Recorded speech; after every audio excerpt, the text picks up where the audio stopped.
With near-death experiencers, you frequently have people say, this is the most powerful experience I've ever had. 33% profess witnessing the phenomena. Materialism is often a dogmatic position, and it's like fundamentalism. Modern form of skepticism, materialism, atheism came from Protestants. I'm not going to look at Teresa and say, she levitated, therefore Roman Catholicism is true, just as I'm not going to look at a Tibetan Buddhist who says, yeah, I levitated. Well, Buddhism is true. The supernatural is real. Levitation, reincarnation, near-death experiences, remote viewing.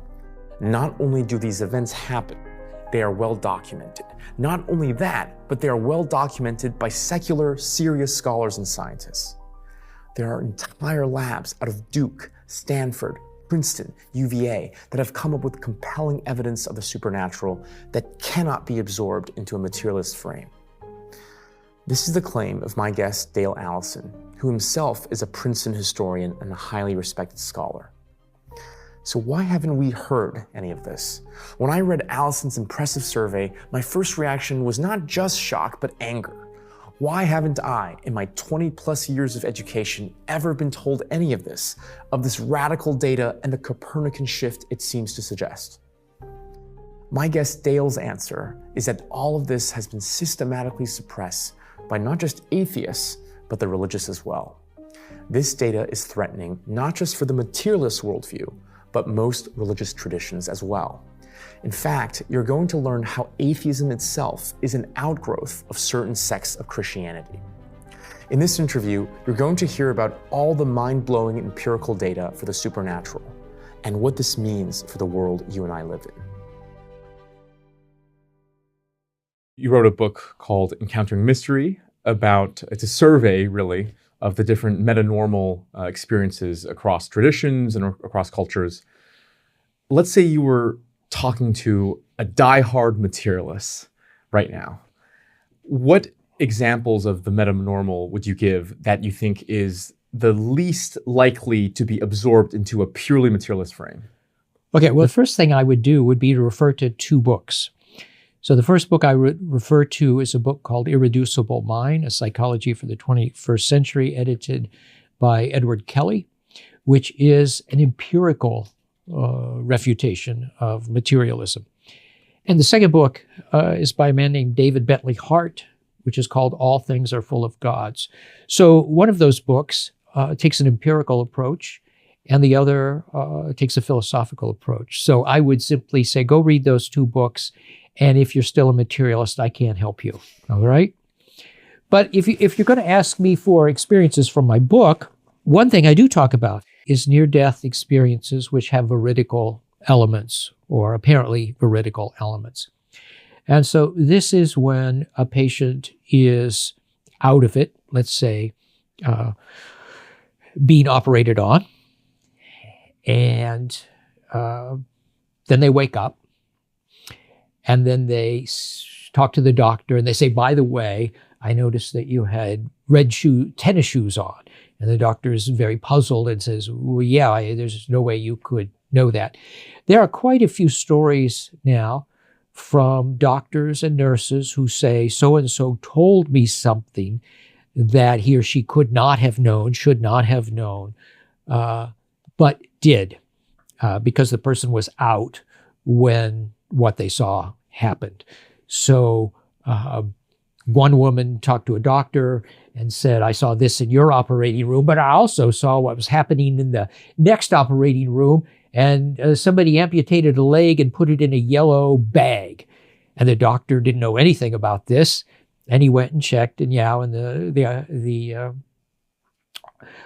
room next door, while she was being operated on, somebody had a leg taken off. Now, there are lots of these stories now. I mean, lots of them. There's, in fact, a book now, an entire book, which reports on these cases, and only cases that have been confirmed by doctors or nurses, right? It's called The Self Does Not Die. Not a very good title, but it's a collection of firsthand testimony. And at some point, you wonder how many of these is it going to take before somebody says, yeah, this just really does happen. Right. I also found these very compelling because there's a clear paper trail of how the testimony got to us. It's usually from very sober, I mean, they have to be if they're doing surgery, experts who, because they're doctors, they're usually materialists. So it's not like they're mystics by default. If I were to play the devil's or the materialist advocate here, what I would suggest is maybe selection bias. That, let's say, out of 1 million people who are operated on, 1,000 guess, and out of the 1,000, one gets it right, and then that makes it into this book. And over sufficient enough population, you get a lot of these accounts. Why are you somewhat confident that that's not the case? Well, I think the doctors and the medical personnel would have to be stupid not to notice this. So in order for that to be real, they would have to be getting lots of stories from patients that are false. They would have to every day be bombarded with, you had pink shoes on. No, I didn't. You were dancing to this song after no, I wasn't. And then once out of every 50 or 100 of these, you got it right. And then you tell that story. That doesn't make sense to me. I don't think that's what's going on. And that's not what they say. That's not what they say. And the other thing is that the patients feel compelled to say this because they don't think they've had a dream. They think, I really did see X. I really did see Y. And so they feel compelled to tell the doctor. And so it may be that sometimes we have these stories, but there are enough of them where the medical people are truly puzzled that you have to wonder what's going on. And again, the question is, at what point? 100 of these? 500 of these? 10,000 of these? They're also sometimes specific. So one of the individuals who spent his entire life studying near-death experiences is Bruce Grayson, who's at the University of Virginia. And when he was a young doctor, he had a woman come and say, when I was out of it, being operated on, I saw you down in such and such a room, and I noticed that you had mustard on your tie. Okay. Well, he remembered this because he actually did have a tie that had mustard on it. Now, that's not the sort of thing that people dream usually, right? So I think that the medical personnel are not telling us, this is one of 100 stories and it happened to be right and 99 were wrong. It wouldn't impress them if that were the case. There have been studies where they've asked people who reported NDEs to talk about operating procedures and people who didn't report NDEs to imagine operating procedures. And the one group is way more accurate than the other group. So that seems suggestive if it holds up. Right. There's a specific subset of NDE that I find quite interesting, and that's terminal lucidity, right? And so let me give you a quote from your book. A larger study of 45 Canadian hospice or palliative care volunteers found that 33% profess witnessing the phenomenon. A review of 338 deaths at a Korean teaching hospital uncovered only 6 instances, but a study of a hospice in New Zealand found 6 cases of lucidity in 100 deaths. And Alexander, I'm going to mispronounce this, Bethiany, a cognitive scientist associated with the Viktor Frankl Institute in Vienna, maintains that about 10% of patients with dementia display terminal lucidity. Mm-hmm. What terminal lucidity shows is, there's an example you gave of the brain being eaten away by cancer. If consciousness is purely a material, an emergent property of the brain, it shouldn't be able to do that. And yet, these are not 1 in a million numbers that I just cited. Mm-hmm. Your point is that these things occur frequently. Well, so they occur. You have to be really cautious. This phenomenon was only named within the last 20 years. Mm. Now, there are references to it off and on. Terminal lucidity or NDEs? Terminal lucidity, right. Okay? There are stories that you can go back now and say, oh, that's an incident, an example of that. But people have only really started studying this recently. And we don't have a lot of work on it. We don't yet know We don't have numbers for a lot of this stuff. Now, I have talked to hospice workers about this, and they say they've always known about something they call rallying. That is, people get near death and they sort of wake up for a little while, can talk to everybody, they seem normal.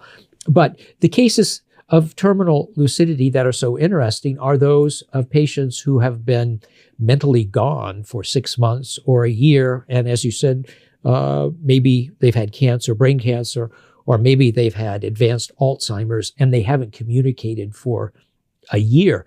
And then right before they die, they wake up and they're perfectly normal. They have their memories, they can converse and so on.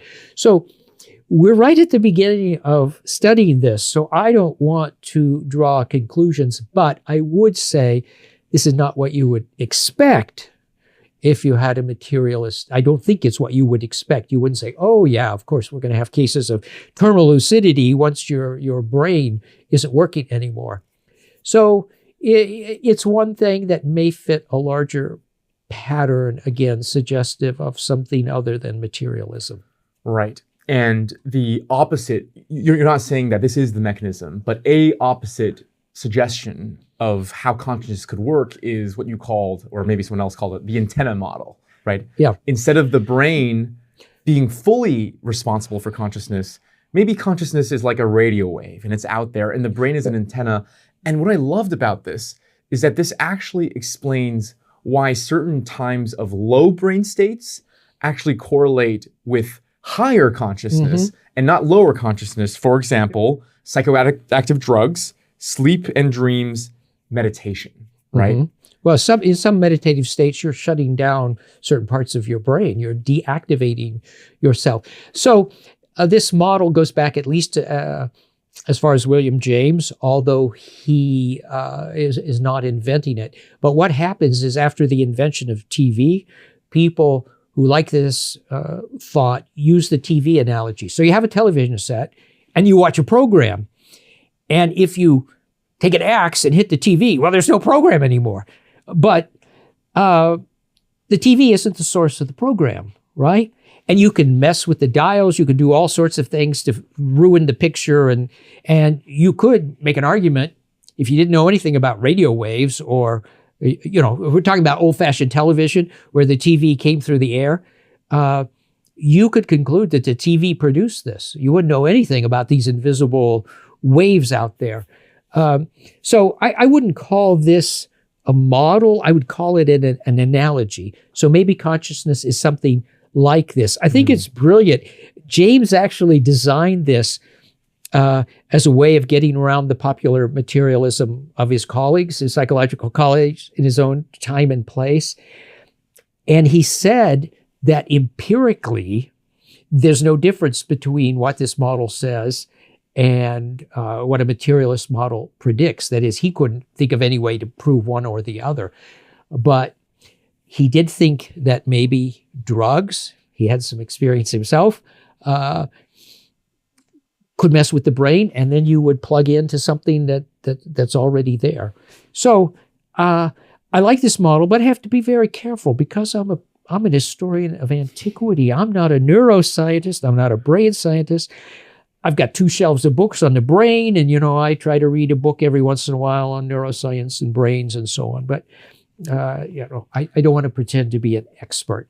Yeah. But it does make sense. It makes also sense of near-death experiences, because if the brain is shutting down and at the same time you're having these incredible experiences, that's weird, isn't it? You would again think, materialism you would think predict when the brain is shutting down, experience is shutting down. Right. Consciousness is going lower. Why is it, wow, this is the most incredible event of my life when my brain is shutting down? Right, I see. Here's my kind of, again, materialist skepticism, which is, let's say consciousness is really decoupled from material in whatever way, either the way you described or some other way.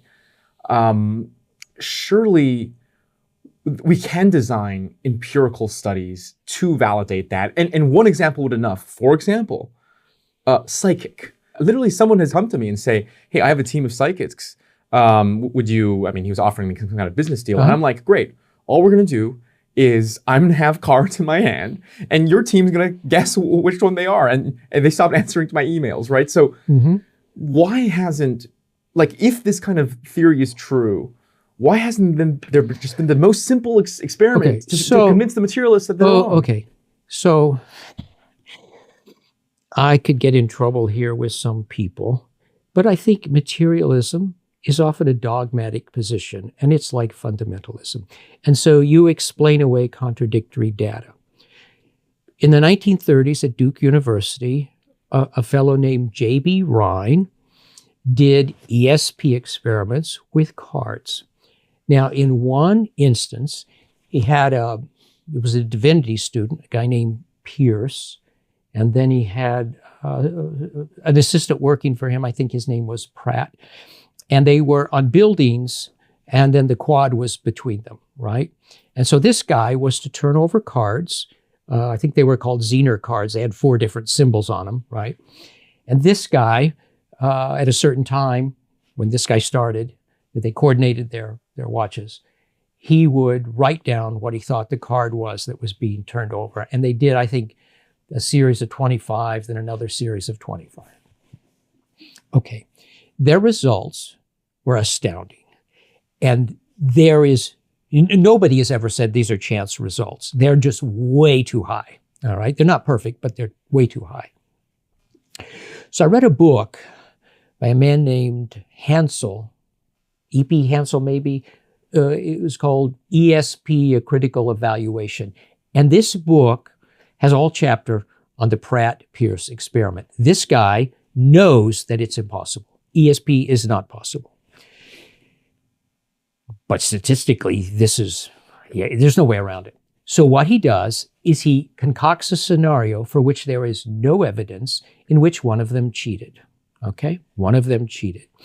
And he has this whole scenario reconstructed for which there is no evidence. And I remember reading this book in college and thinking, if the only way around this is to say people cheated, then you've got a problem, right? So his explanation backfired. I thought, hey, there probably was something to that experiment. I also have a friend, Ed Kelly, who later on in the 70s and 80s worked at Rhine's lab where they did ESP experiments. And he's told me several times, talked to me about one subject that was his star subject. Most people didn't do very well. The cards didn't say anything. He had this one guy that consistently was way above chance. So I know Ed. I've talked to him about this. He's published results. It's there. Okay, but it was published in a parapsychological journal, and people have a prejudice against that kind of work, and so it doesn't matter. Just like the Pierce thing. They must have cheated. So when you find data that doesn't fit, you ignore it, or you say they cheated. So I think that there is enough evidence from even from an empirical standpoint. Empirical, in fact, there were meta studies done of ESP experiments in the 90s, and the statisticians who know how to do these things said, yeah, this is statistically significant, all the experiments that we've done. And they also included what they called the file drawer phenomenon. So they tried to guess how many experiments might have been done that weren't reported because they failed, and they put those numbers in with it also. It still came out, yeah, this looks significant. So I think most metanormal phenomenon don't show up well in the lab. That's just not where they show up. But I still think that even the small subset that shows up, there's stuff there. I would say that there is evidence, and you just have a worldview that's very strong and very robust, and it just runs over anything that is in the way. Right. Of course, your interest in this whole, let's call it genre phenomenon, has to do with your own personal experiences. So tell us about that. Well, if you're asking about my original experience, it's not what you would call evidential, but it changed my life. So I was 16 years old. I was in my parents' backyard under a Kansas night sky. I could still see the stars. I don't think I was thinking anything in particular, probably just musing about school. and what was going to come in the summer. And then it's one of those things that the mystics talk about. It's ineffable. You can't put it into words. But it was as though the stars came down and somehow surrounded me, and they announced the presence of this mystery, this ineffable mystery. Audio, no. audibly. Just somehow it was By their presence announced. So look, you interpret all experiences, right? So one of the things I'm going to do is I'm going to use a word that I already have. God, I had God. That's God. So I'm taking a category handed to me and say, well, that must be what they mean by God. But if you take that out, you can't take out language. So there's some sort of mysterious presence, which is other, which is loving and affectionate, but also somehow more than just loving. And the sense is, this is reality. Okay, this is the ultimate. Something like this happens, right? Well, what do you do with that? You're a 16-year-old kid. What do you do with that? You don't tell your parents. You don't tell your brother. But I had a word. The word was God. So it must have something to do with God. And so I looked around my high school for people who wanted to talk about God, and they were evangelicals. And so that's how I ended up spending a year with evangelicals, because they could tell me what my experience was. Well, you got saved. Jesus came and changed your life, and you were going to hell before, but now you're going to heaven. And so they interpreted it for me. But that is really an important experience. I know it was real. I may wonder how I should interpret it in the long run. But it's why I'm a New Testament scholar. I mean, it's really how I got into studying religion. And it's also dangerous because I've always felt, at least since then, sort of like a Platonist, like the real reality isn't what I see, it's not what I feel, it's not what I touch, it's something transcendent, it's something beyond, which is really dangerous because in this world you have to worry about money and things like that. And this experience has made me sort of otherworldly, like that's what I care about, this thing, not all this other stuff that everybody's talking about. So I just woke up. And I've been different ever since. And I still value that experience, even if I have rejected the interpretation that my high school friends put on it. You mentioned that throughout your life, you personally had more experiences, not of the exact kind, but more what you would describe as metanormal experiences. And furthermore, so has your family, especially your children, and some, I don't want to use the word objective, but experiences you've had together that were verified independently. So first of all, give us an example, but also I'm curious to hear your definition of what you call thin and thick people. That for some people, this just happens to them, and for some people it just doesn't, and maybe even a theory behind why. Yeah. So I use the thick and thin language. I know some people who are too thin and too many things happen to them, and it's not good.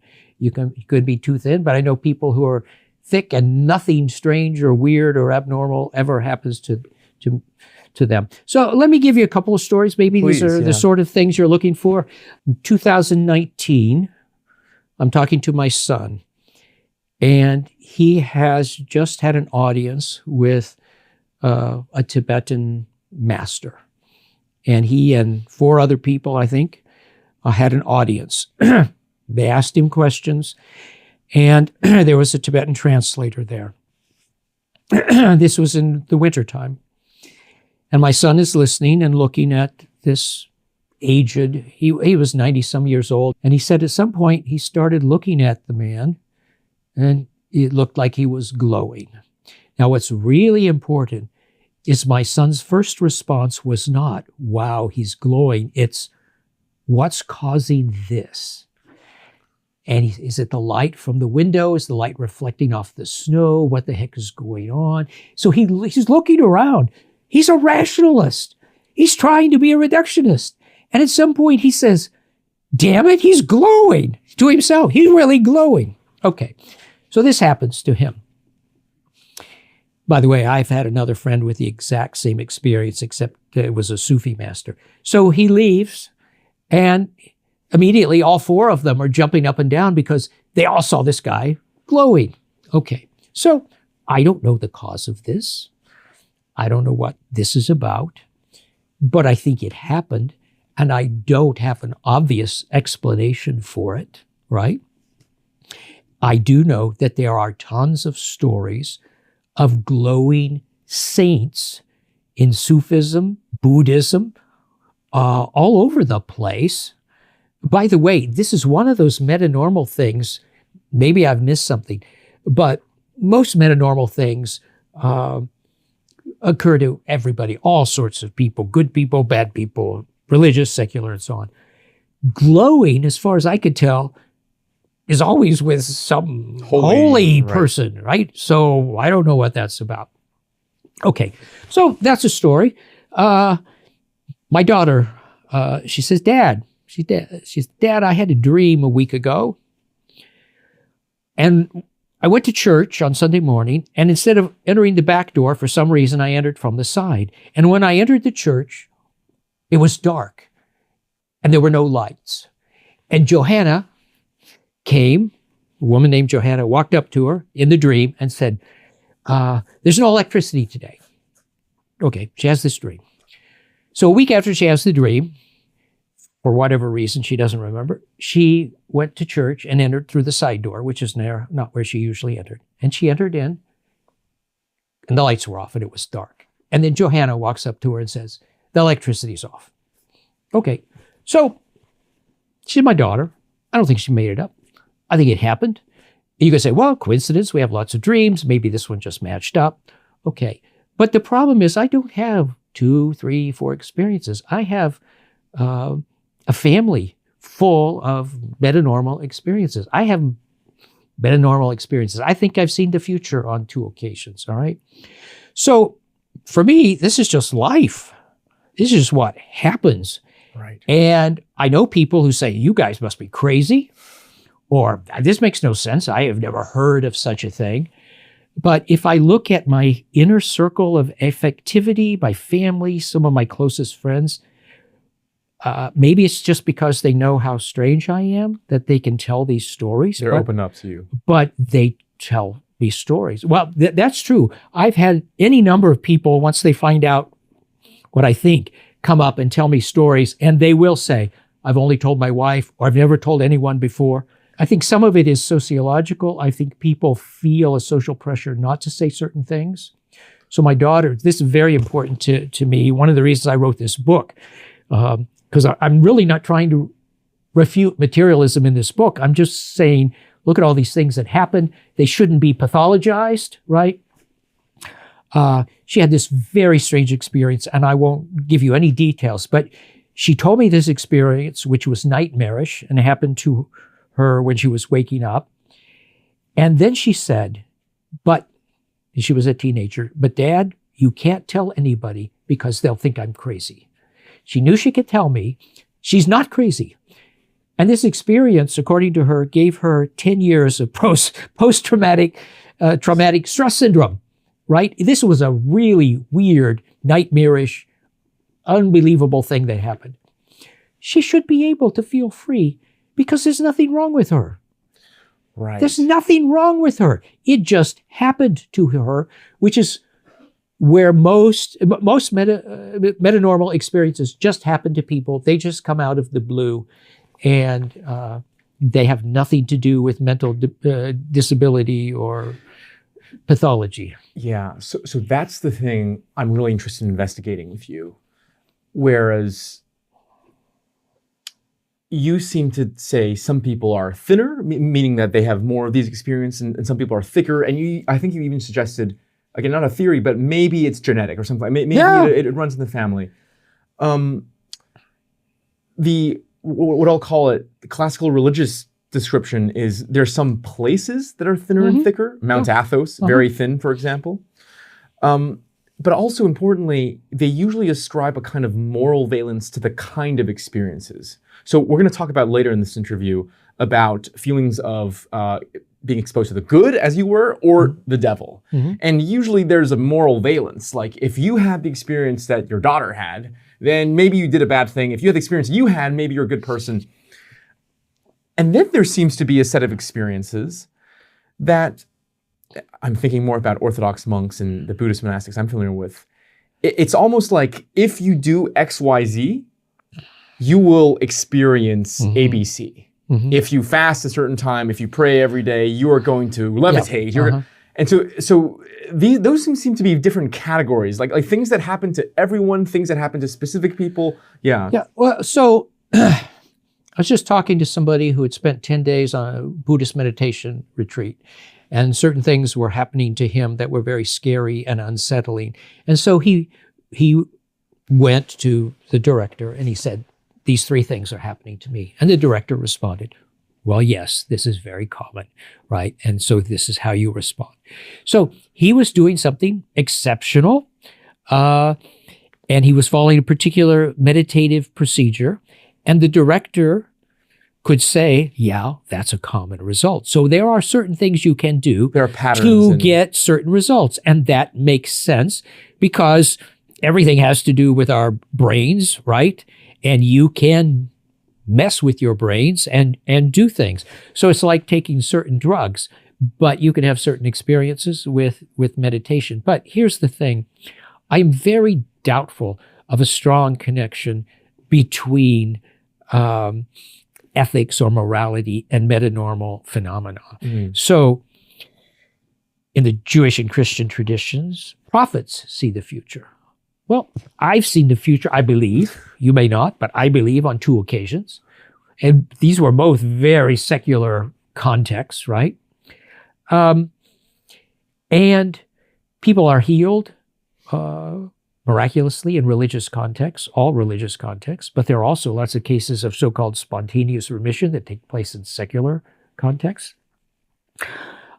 And there is a religious tradition that not everyone who does marvels is good. So back in Exodus, Moses and the Magi of the Pharaoh, they do well, right? They do what he does. They keep up pretty well for a while, right? Well, what the heck is that about? Or in the Gospel of Matthew, there are these people who show up in chapter 7 and they say, Lord, we cast out demons in your name and we prophesied and we did many semea, wonders, miracles in your name. He said, forget you. So, in fact, in Christian thought, the Antichrist can do all sorts of marvels. So I don't think that this is a sure sign of anything. Levitation occurs in religious contexts. I have a file of reports of levitation in purely secular contexts where people, fall down the stairs and say, uh-oh, what's happening? I'm floating down instead of falling on my face, this kind of thing. So almost everything. The one thing that makes me pause is this glowing business, because I have yet to find it in a secular context, and I have yet to, Is that the only thing that you've yet to find? It's the only thing that comes to mind. Maybe there are other things, but almost everything occurs in multiple contexts. I think the world is really strange. I don't think we have control over this or understand these things very well. But okay, so that's one divide we talked about how ethics affects these experiences. There's another divide about whether you are active or passive about it. And so a mutual friend of ours, Carlos A., wrote a book called They Flew, and it's a documentation of levitating Catholic saints, essentially. And being steeped in the Tibetan tradition, what was so surprising about those saints were, I believe most of the cases, they didn't want to fly. Like they were holding the table, like screaming, "Get me down." Whereas if you read the Buddhist accounts, it's like Superman. Like they're like willing themselves through walls and stuff. So I'm just pointing out there seems to be a big. We should be categorizing things by whether you do them or they're done upon you. Yeah. But even though Joseph didn't want to levitate, it was annoying, and even though Teresa of Avila, wanted this to stop, prayed that it would stop. They were very strange people. They were not ordinary. They spent time in weird, mystical, meditative states. So my tendency is to think this isn't God saying, hey, it's time to raise Joseph up. If this is real, it's some effect that they are creating. Like a law, almost like a... They're not intentionally doing it, but it's a side effect of whatever they are doing to themselves. Right. So I'm not going to look at Teresa and say, she levitated, therefore Roman Catholicism is true, just as I'm not going to look at a Tibetan Buddhist who says, yeah, I levitated. Oh, well, Buddhism is true. That's just not the way this works. I think these things are way more ambiguous than we'd like to think. There's a very strong tendency in all religions, I think, to think of the metanormal as signs, proofs, for the truth of what we have. But I'm really skeptical of that. I see. A last distinction I want to make on these metanormal experiences is whether they're private or public. For example, the experience you had, it sounds like it's a private experience. The experience that your son had actually is why I'm so interested in this. I went to it's the only metanormal experience I had, Orthodox church in Taylor, Pennsylvania, of all places, and I saw an icon of the Virgin Mary ooze oil for 10 minutes straight. From reading Ayer's book, actually, an Orthodox friend was like, he saw me reading the book. He's like, oh, I've seen a miracle before. You can go there. And I'm just saying that's also another interesting divide. Of some of this is public and some of it is private. Yeah. So did you investigate the icon? Were you able to look behind it and see whether there's a mechanism and all that? I'm like your son. I'm very suspicious. Huh? I'm definitely not a materialist, as you can probably tell from our interview. But I still don't believe necessarily it was metanormal. If not because there have been this exact miracle that has been faked by, for example, injecting oil into the icon. But my reading of this, and Ayer's book helped quite a bit, because the way you go about weeding the frauds, and the Catholics are really interested in weeding out the frauds, even more than the atheists were, because for them, it could be the devil. Right. It could be. And so one judge was just, are the people around this kind of reliable? And my, again, kind of reading of that Orthodox community was that probably it's reliable. Probably. So if you put a gun to my head, I would say it is metanormal, but I'm not fully sure. But that sent me down this entire rabbit hole of trying to investigate these metanormal. But however, I will say that is a distinct, different kind of experience than a private experience. So private experiences aren't evidential. However, they do tend to be the most powerful. Right. So my event at 16 was purely subjective. If you had been looking at me from outside, you would have seen nothing. Just a kid sitting on a chair. But inside, there's this whole thing happening. So from one point of view, the private are less interesting than the public, because, we're so empirically minded, and we have a tradition of skepticism, so we want to be able to prove it. But the things that matter most to people are usually these internal things, or these things. It's just fascinating, because you look at them from outside, nothing's happening, but inside their world is changing. And it's undeniable, right? It's undeniable, because in a lot of these instances, you say, they're not like, I had a dream. They're like, one girl was like, I kissed this person, right? My dead spouse came back. Right? You have things like that. But with near-death experiencers, you frequently have people say, this is the most powerful experience I've ever had. Right. But again, you would just see somebody on an operating table when it's going on. Right. So I have been trying is strong. I would love to get the icon tested in some sense. I'm curious to hear what you have to say about this. So that, first of all, the Catholics are a lot more test happy than the Orthodox. But the most of them that they test, as you probably know, are biological miracles around healing, for example. However, I don't think that's as exciting as this miracle, because the healing miracles, the materialists, they can just say, well, we don't know how this happens. But if you have an icon, that if something is coming out of nothing, right, clearly that is such a strong refutation of materialism.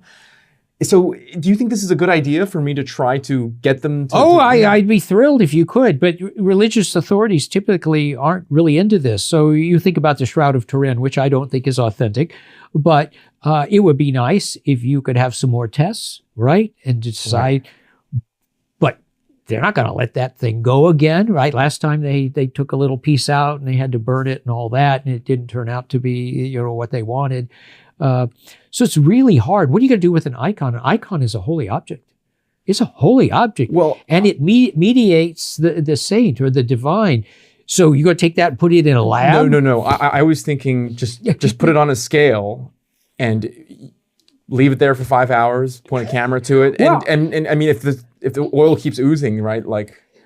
Well, yeah. But you want, if you're serious about this, you want... I want scientists. You want a scientist. You want a course. skeptical scientist to come and say, "I can't explain this away." So, what is maybe the biggest miracle of all time?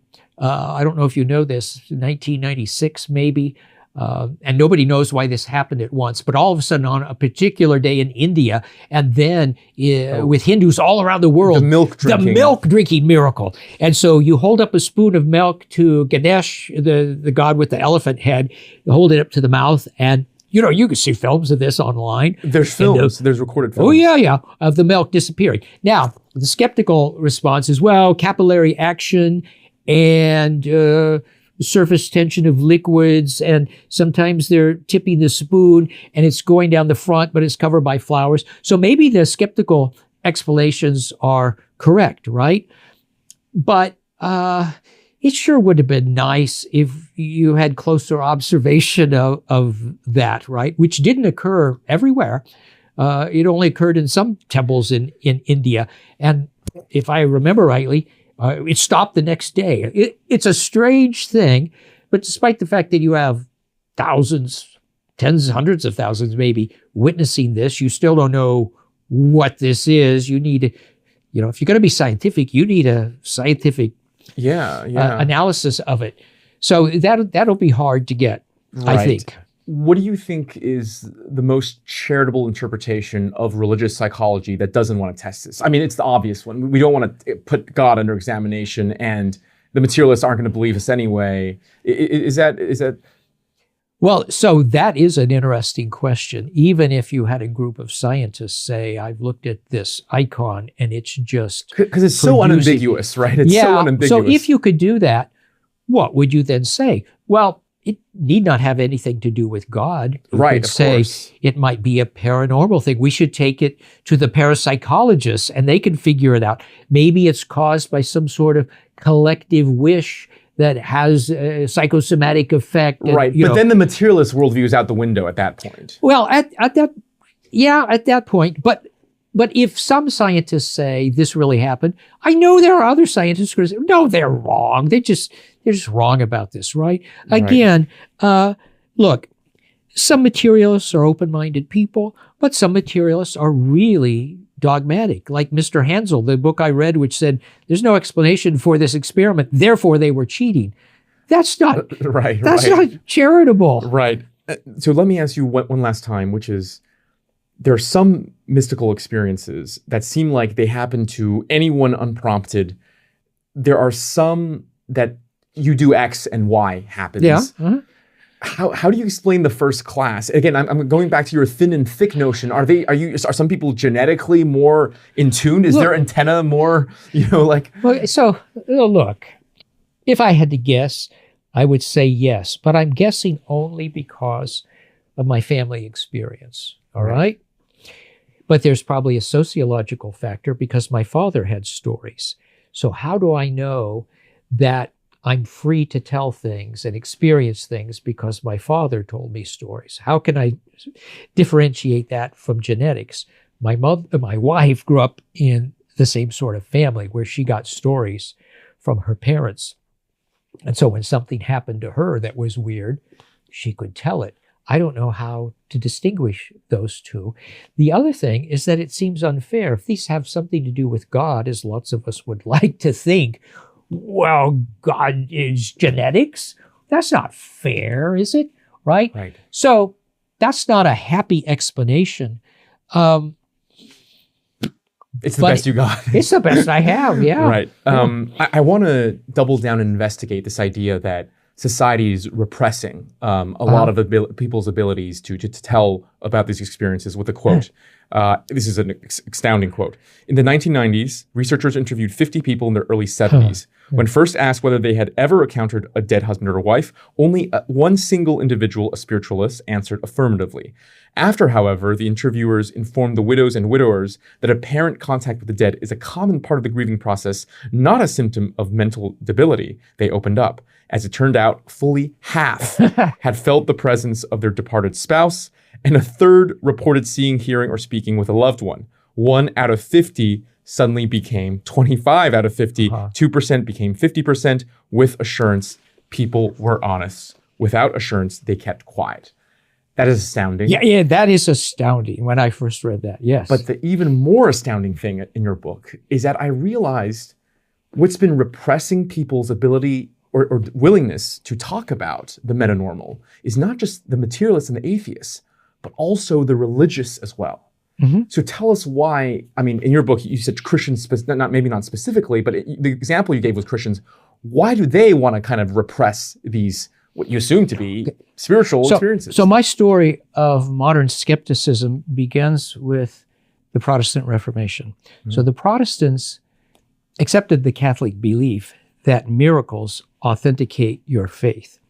But Roman Catholicism was full of miracles, Eucharistic miracles, visions of Mary, healings with relics. So what the Protestants had to do, because they didn't believe Catholicism, was reject all of the Roman Catholic miracles. So they reject centuries of stories. This is centuries. Cessationism. Cessationism. So we believe the stories in the Bible, but we don't believe anything after the 4th century or the 1st century, however they thought. And so I think Protestant skepticism feeds into the Enlightenment. I think there's a direct genealogy. David Hume isn't, out of the blue. He's actually read John Locke, who is a cessationist, who's read, the Protestant treatises on all this. Protestantism is very skeptical. Protestantism not only rejects Roman Catholic miracles, but it rejects ghosts. Because what is a ghost? Roman Catholics had a category. They could say, well, it's maybe somebody in purgatory.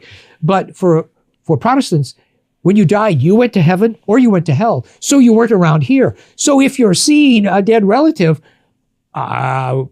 it's demonic or something's wrong with you. And so people quit reporting ghost stories in Protestant contexts. I've actually found Protestants boasting, we don't see ghosts anymore, right? Well, people are seeing ghosts, they're just not reporting them. There's also in Protestant mainstream churches always a rejection of things that are too charismatic.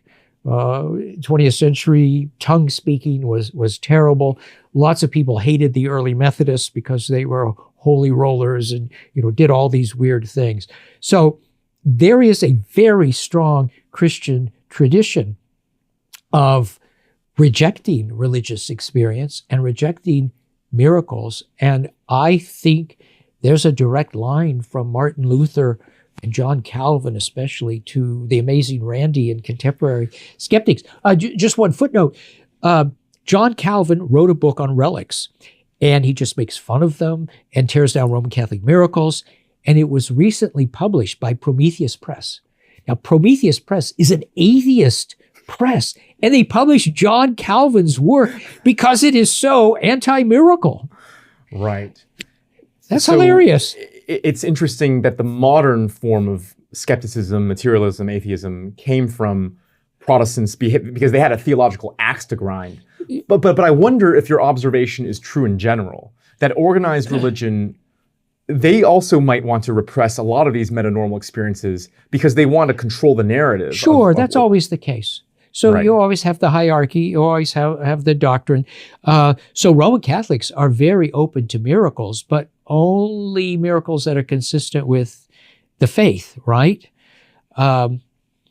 So yeah, of course, once you have a group, you have beliefs and you have people in charge and you have power, and so you're going to have people who want to keep things the way they are. And religious experience, you don't want to be naive about it. It can be really messy and confusing and so on. And often the best thing to do is just go away. Right. Let me give you a quote here.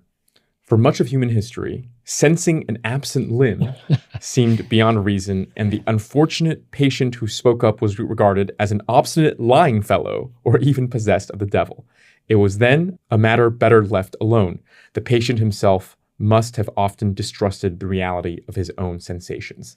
Your argument is that phantom limb syndrome, which is now a widely recognized medical syndrome, there's different treatments for it, you're drawing the analogy to these metanormal experiences.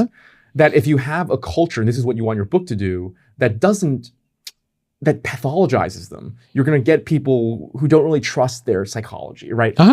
Here's, again, playing devil's advocate here. What if the wide belief of phantom limb experiences also engendered people who wouldn't have felt it otherwise to feel it in the following sense? Have you heard that? I can't remember who it's from. Like, if some people didn't hear about love, they wouldn't have fallen to it, right? And that line is about the suggestibility of the human experience. So why isn't the opposite reading true? So yes, we are suggestible. And maybe sometimes phantom limbs, I don't know. I'm not an expert in this field. But the first part of the quotation was that people were reporting phantom limbs when even the doctors didn't know about it. So those people aren't being produced by culture. Those people are actually having an direct experience. And I would say the same thing is true with certain metanormal experiences. So metanormal experience doesn't always confirm belief. It doesn't always come out of belief. So sometimes, this is well documented, sometimes you'll have a child who's 4 years old who will report a classic near-death experience. And this person doesn't know anything about the culture, hasn't read Raymond Moody, hasn't watched some documentary about near-death experiences. The parents know this child has had no exposure to this, but the child still has this, right? Or you have examples like this. You have people who have experiences that are against their beliefs. There's a page in my book, Encountering Mystery, where I quote several people who say, well, I didn't used to believe in an afterlife, or I was an atheist. Now I had this experience. Well, surprise, there is something out there, and I was wrong. So those are experiences that contradict beliefs. I had a friend who had lung cancer. And he had surgery, and then he talked to me after surgery. He said, Dale, I used to think that all that near-death stuff was bunk. He said, and then I had one. It's really real.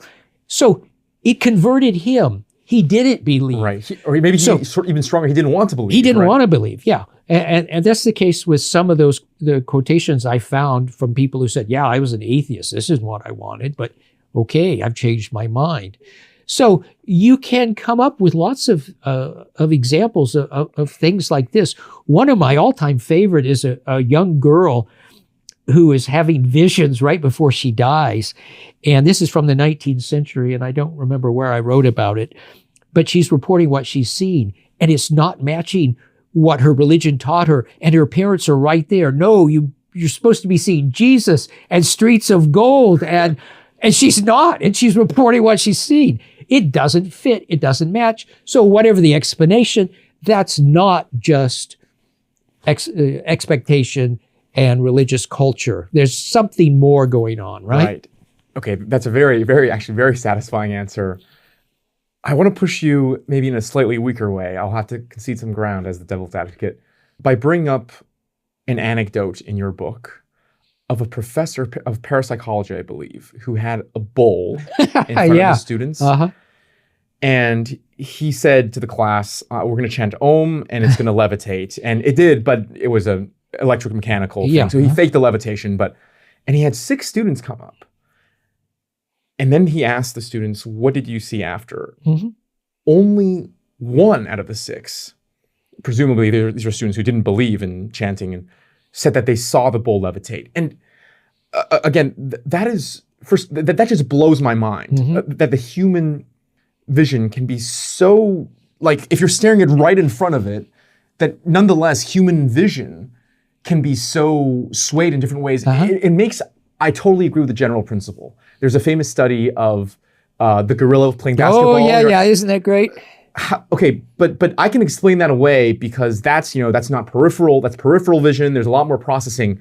If you're staring at a bowl, you can't tell if it's levitating or not. And this actually made me maybe doubt some of Carlos Ayer's claims, or even some of the levitating claims, because if you can missee not levitating when it's levitating, surely you can see the other way around, that someone's levitating when they're not. So is human perception that undependable? Well, it can be very undependable. So some people regard me as a sort of skeptic when it comes to Jesus, because I'm always talking about the unreliability of eyewitness testimony and so on. So this is just a fact, and you have to acknowledge it, and you have to try to deal with it, and you have to get around it. Now, you can be hyper skeptical and disbelieve everything people say, and that that's not going anywhere. But the thing is this: I don't start from a materialist point of view. I do not believe that materialism should be the default setting. So I started off earlier, I referred to a couple of books, one by Hart, one by Kelly. I said, go read those. All right. So I don't start with skepticism. I start with an open mind, and then it takes work to decide what you should believe or not believe.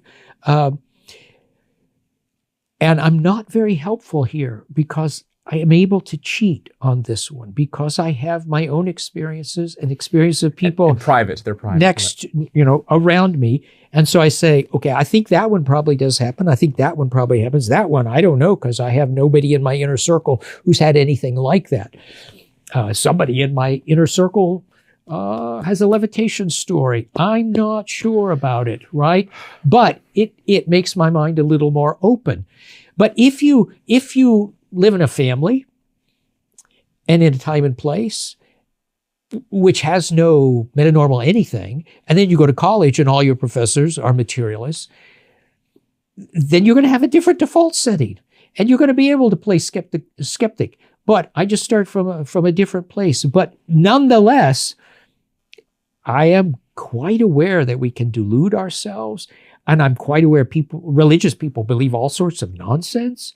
And I don't look at the milk drinking miracle and say, yes, Hinduism is true. I say, well, that's interesting. What's the explanation? What's going on? Yeah. How do we explain that away? Right? Right. But Professor, again, I was so shocked when I read the levitating bowl thing. Like, try to describe, like, what were they seeing? Like, because you're staring at the bowl right in front of it. If it's levitating too much, like, what are they seeing? So the problem with that is it's an anecdote, and the people weren't debriefed, or if they were, I don't know anything about it, and it was only done once. So what you'd want to do is you'd like to do this repeatedly, and then debrief the people afterwards, and then you could determine, yeah, I really did see it, but I was too embarrassed to say so because of the social pressure. That makes sense. So we don't know if they're, that would be my first guess, that they're thinking, oh, it is, but it really can't be. And they're doubting their own thing because of their education and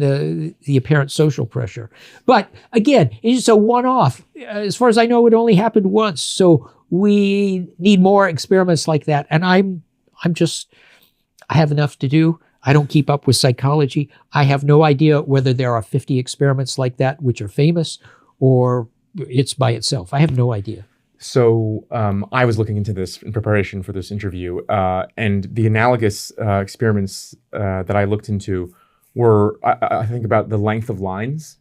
When they had people sitting in a room and ask you which line is longer. And if people, again, I don't know the exact experiment, but it's something like, when the rest of the group tells you explicitly the shorter line is longer or something like that. And in the debrief, some people genuinely said, I saw the shorter line is longer. Like, they weren't like, I was too embarrassed. And maybe it was because they were too embarrassed to admit they were too embarrassed. But so this does happen, is my point. Okay. I basically listed out like a whole set of reasons why we even if someone tells us X, we have reason to doubt that X has happened. So there's clearly self-deception. So they're not lying, they've been deceived. And that's non-veridical visions, faulty memory, or some kind of collective hysteria vis-a-vis the group. And then there's other deception at the source, which is social pressure or personal benefit. And then there's other deception via transmission, namely choosing samples or fraudulent edits. So help me understand how bad each of these are. Like how do you as a historian go and see, well, I look at the milk thing, it seems right. I looked at the Cairo Marian apparition, maybe not. How do you go about dealing with all this? Well, so I don't know how to give you rules, canonical instruction on how you sort things out. I really don't. I think because of this thing, if you're someone like me, you want skeptical friends and you want skeptical readings of things so that you yourself don't go down the wrong path. You want to be corrected if you're being naive or overly optimistic. So again, I think what I'm doing is I'm starting with experiences that I've had and people around me have had. I'm then generalizing to them. They make me open-minded about this or that, but you can't turn that into a rule. But I then go from that to cross-cultural patterns, and I look for things that reoccur in cultures and times and places that aren't directly in contact. We have enough historical materials, we can do that. And then you just make your best inferences, but there's no certainty here. And I'm perfectly happy to say my conclusions are probable. I'm not certain about anything, right? So I'm an historian, and so I operate with highly probable, highly improbable, 50-50, and in between. And there's no certainty anywhere on the line, right or left. I just don't do that. So the things you raise are things you have to think about, and they are serious. Each case you wrestle, they are serious objections and serious things to consider. And if your default position is materialism, maybe they supply enough to make you feel comfortable with dismissing everything. But it's not my default position, right? It's just not. I don't think that. And by the way, I was taught to think this way. So my professors discouraged me from saying anything about miracles.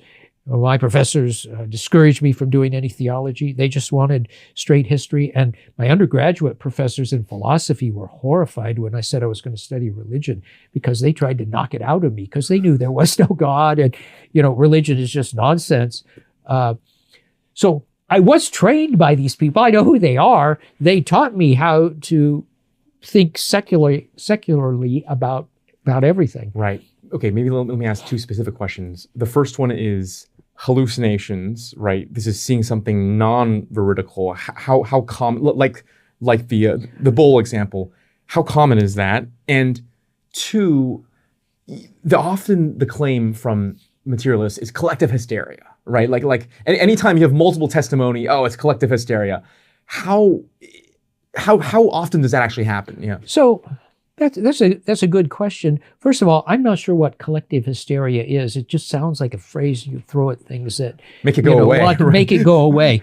So if you think of we haven't talked about this, the Marian apparitions in Cairo, in Zaytun, which is a suburb of Cairo, which took place in 1968 originally and went on for a year or so. So for people who don't know, this was a series of spectacular apparitions on the dome of a church. I think it was St. Mary's Church. And people saw a figure of light, and most people didn't see a light blob. Their testimony is that they saw Mary and she looked like the statues in church and so on. Well, they would sometimes see her. There were nights when she was there, and other nights when nobody saw anything. Right? And there are other weird things, such as we have some photos. And by the way, the photos are from 1968. You could say maybe they were doctored way back then, but I have photos from 1968. You have the original. I have a booklet that was published as these were still going on. All right. And the pictures are there. So there are accounts of somebody saying, I saw her, and then she started moving this way. And then she was out of sight. And then I heard the other side, people on the other side of the church start cheering because it had moved. Okay, that's something moving, right? And if you think of something like Fatima in Portugal, way back, what is it, 1918, I'm not sure. You have some children who are seeing Mary. And there are all sorts of very pious Catholic people gathered there, but they don't see Mary. They don't. It's just the children that see Mary. Now most everybody sees the miracle of the sun, but that's a different thing. That's an atmospheric phenomenon. But at Marian sightings, you typically have a visionary. And the visionary is seeing Mary, and the crowd is there, but the crowd isn't seeing Mary. So this is not something that just happens. And as far as Zaytun goes, it is really strange. So the crowds got so big that the government had to cut down trees and tear down some buildings to make room for the crowds. They were also suspicious, so the electrical company cut off the grid at one point to see if the light was still there. It was. People went into the dome and searched. There was no machine there or whatever. People investigated and tried to figure this out. And I have trouble thinking this is Mary, but I'm content to say it is a something I know not what. Why do you have trouble? It just I'm a Protestant. It doesn't really fit that well. It's bigotry. It's pure bigotry. So if I were a Coptic Christian, I would just say, "Come on, it's obvious. It was Mary. You have no explanation for that. It was Mary, right? Okay, that's fine."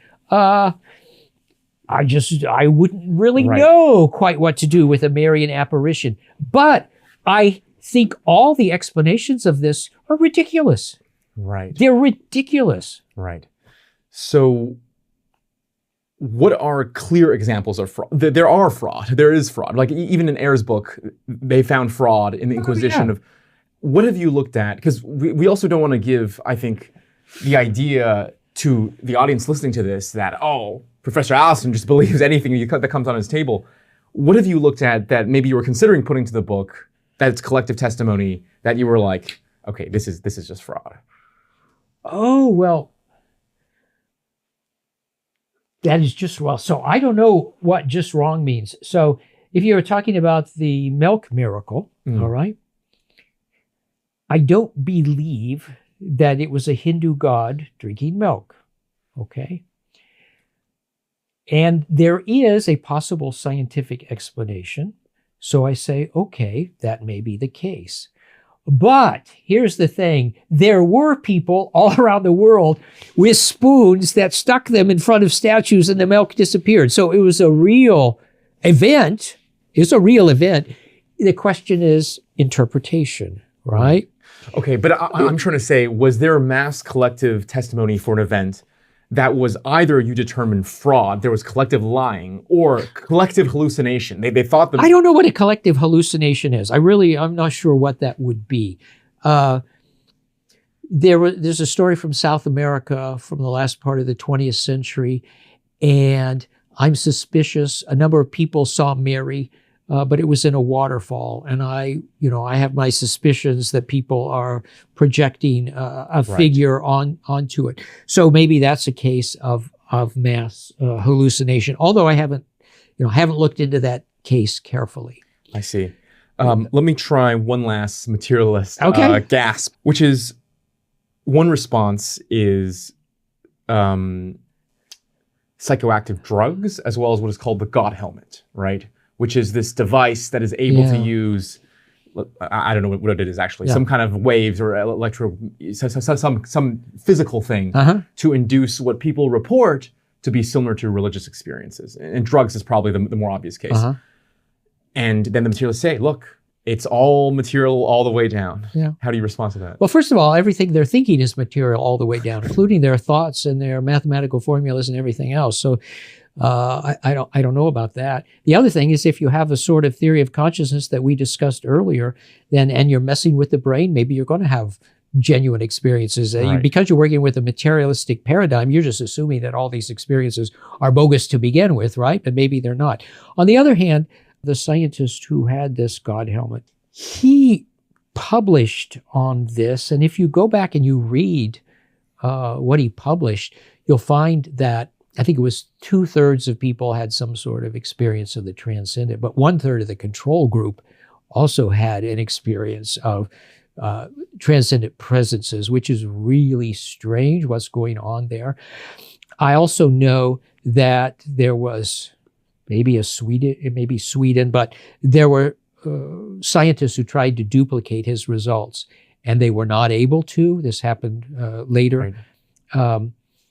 The refutation didn't get a lot of play in the press. I think we have a lot of journalists who are materialists who are kind of happy to say religion is bogus. But I think that's passé, and I don't think people are paying much attention to that anymore, because again, there was a follow-up study, and the people who did that, if I remember rightly, concluded that most of it was the power of suggestion, and it wasn't really a blind study with people going in not knowing anything. People expected something. I think it was Richard Dawkins who went and tried it, and he said, well, it's mildly pleasant, but nothing happened to me. There were lots of people who just said nothing happened, or they had other experiences like I saw, weird cartoon-like faces or something like that. Also, I don't think there were any MRI scans when this was going on, so we don't know really what was happening to their brains. It was just, right. So I don't think there's much. I don't think there's much there, unless I'm missing something. Right. But again, if you play with the brain, you're adjusting the antenna, right? Yeah. Well, you're going to have different experiences. Right. I expect that. I want to move on to another set of experiences that you described as fifth love, and I believe these are experiences similar to the ones you had of a radical goodness. Uh-huh. And in our previous interview, you described how you have faith that there's God and God is good. And even though there's no philosophical resolution to the problem of evil, you describe this as a kind of experiential resolution to the problem of evil, that whatever you experience that night, the fundament of the universe is good. The challenge to that, however, is that there is an opposite set of metanormal experiences where people experience radical evil.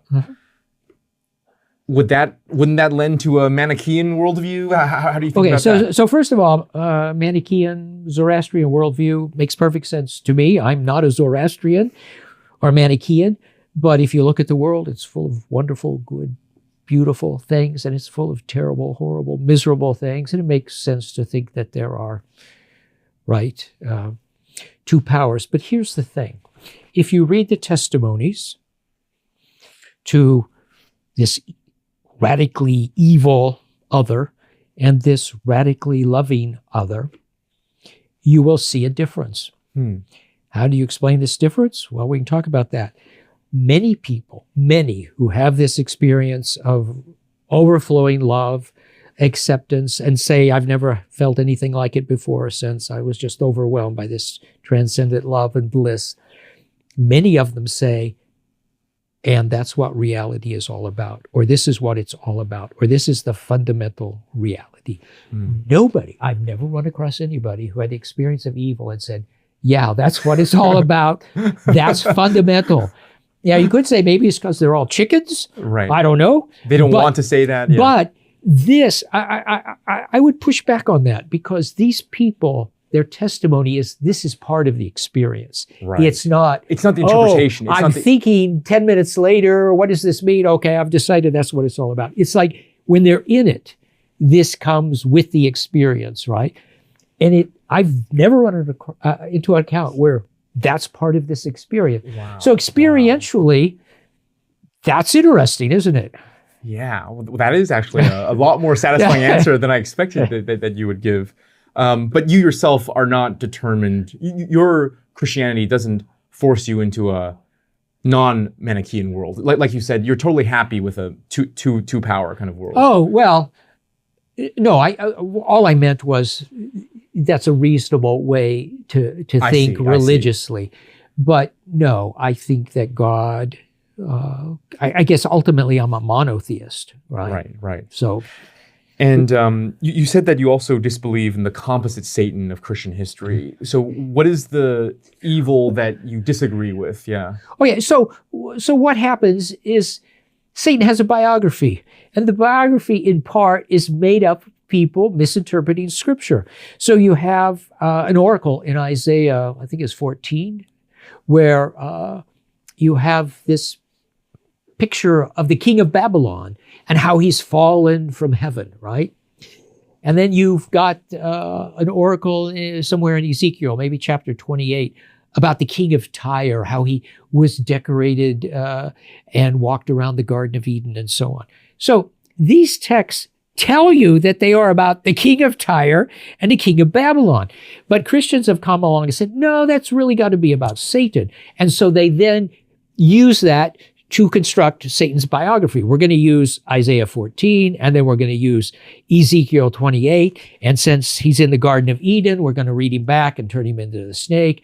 And there are even verses in Job about the sons of God singing together. So he must have, sung. And there's another verse that's very obscure. So he must have been a choir master. And you get a construction, and you get an idea what he looks like, and so on. And so that's all mythology. It's all mythology. That's what it is. Now, if you ask me, do I believe in the devil? It's not easy to say yes or no, because I don't believe in that composite mythological figure. But I don't think that the only things in the world beyond us are all good. Good. Yeah. My one complaint about Christian tradition is that it's been bested by Islam here. So we have angels and demons. It's like we have the very best and the very worst. There's nothing in between. I think if there's an invisible world, it's more likely that it's kind of like our world, and that there are probably good, bad, indifferent, stupid, smart, and everything else under the sun, right? Or maybe there are children spirits that do stupid things. I don't know. But I don't like the stark dualism that the invisible world is just good and evil. It's kind of a Zoroastrian thing.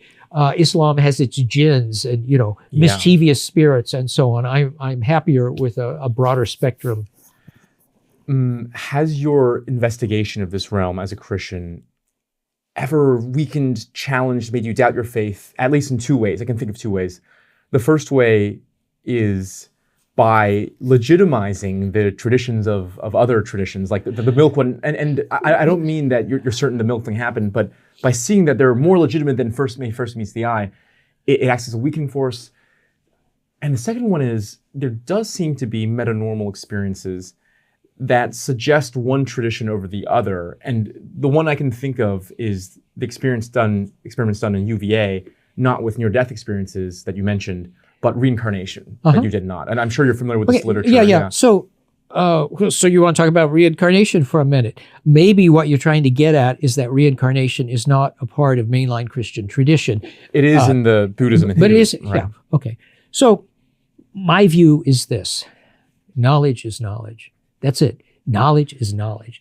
And if your tradition or your belief contradicts knowledge, then you correct your tradition. That's it. That's it. So our tradition has corrected itself regarding Genesis, because modern science has said, well, you can't read this as a literal text about what happened 6,000 years ago, because we've been around a lot longer than that. Well, we have views of the afterlife in the Christian tradition.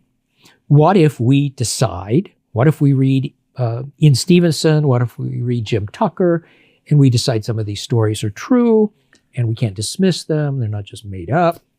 Well, we could say, well, maybe reincarnation is true for some people.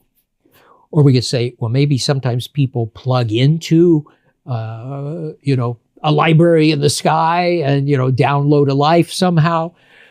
But if, and I'm not saying we've reached this point, but if at some point reincarnation as a theory became the best thesis for the data, then Christianity needs to change. That's it. That's it.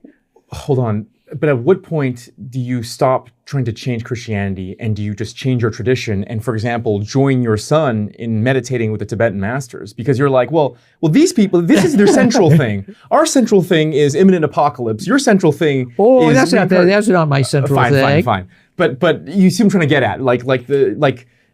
At what point do you just say, well, maybe I just got to choose another tradition? Yeah, well, I haven't reached that point, but you're open to it. I think all religions are human constructs and they are responses to the transcendent, right? And they all have good things about them and they all have bad things about them. So I'm not going to find the true church and I'm not going to find the true religion. And my religion, I've become a bit of a pragmatist in my old age. So when I first read William James back in college, the thing I didn't like, I loved William James, but I didn't like his pragmatism. But I've become a pragmatist in my old age, and it works for me. You know, my faith works for me. My Christian devotional practices work for me. I have known most of the people that have affected my life in a wonderful, transformative way have just happened to be Christians. I don't have any reason to leave this tradition. Now, some people, like my son has hung out with the Sufis, and he's done Islamic practices, and he's, been a Tibetan Buddhist. He's also been a Presbyterian, right? So he's somebody who wants to try out and learn different practices. I'm happy to learn it secondhand, but I don't feel this pressure myself because I'm perfectly happy where I am. So it sounds like I'm a lot more similar to your son, where I'm just out here trying to make sense of it all as a seeker and not like you within a tradition. How do you think I should wrestle with this metanormal realm? Because to your point, right, scripture and experience, they're self-referential. The same person who experiences oneness, one says it's Jesus, and others say it's the Hindu tradition, right? How should I, as a seeker outside of a tradition, relate to this realm? I would never think of telling you what you should do. I really don't know how to do that. Okay, let me ask it this way. Two specific questions. One is the spiritual aspect. Like you said, there is an evil potentially aspect of this. Uh-huh. How does one identify that? And number two, does this realm make any ethical demands upon me?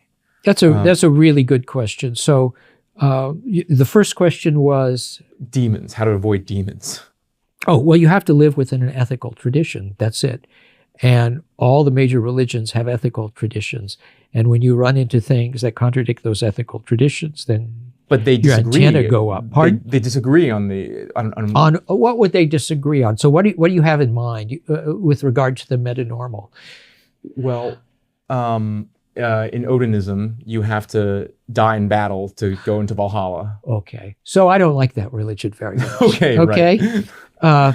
So you can't just say, I'm a pluralist and it's just fine that the Aztecs sacrificed human beings. No, I live in a particular moral tradition which makes parts of other traditions wrong.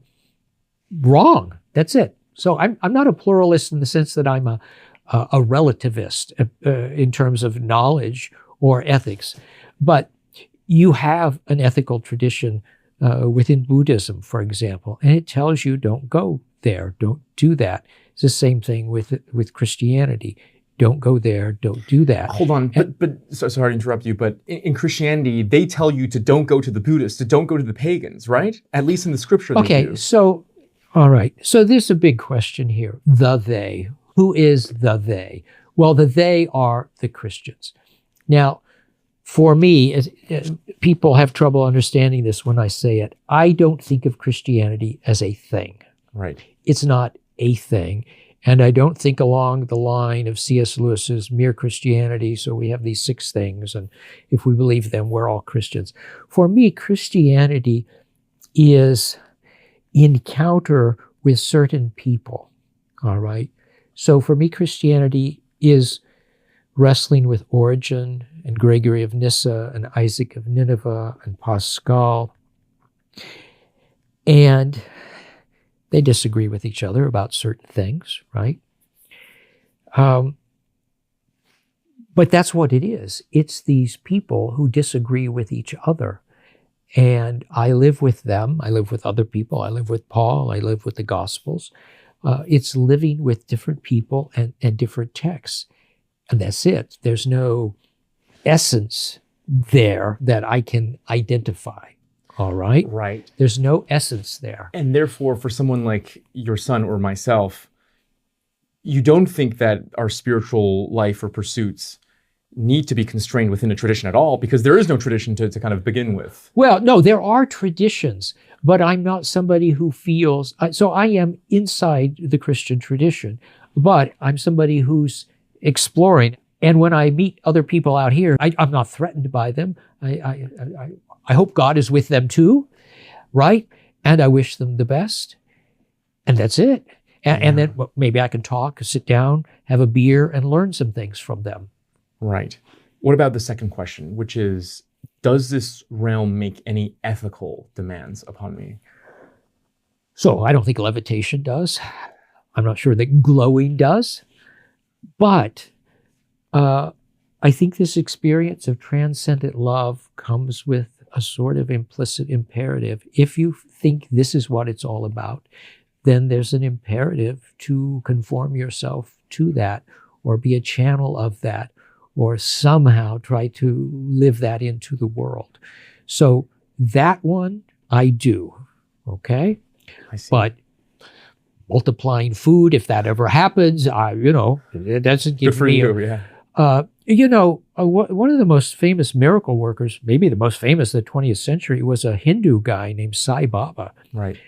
And he's interesting because I remember reading about a magician who was told about all the things Sai Baba was doing.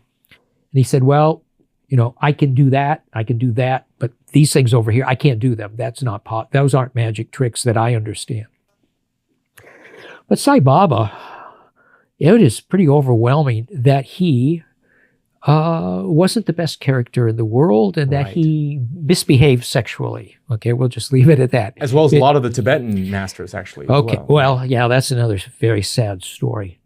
But does that mean the fact that he sexually misbehaved, does that prove that none of the things he did really happened? Well, no, not for me, because I think you can do metanormal things sometimes and still be a lousy person, or be a person that, is sometimes good and sometimes not so good.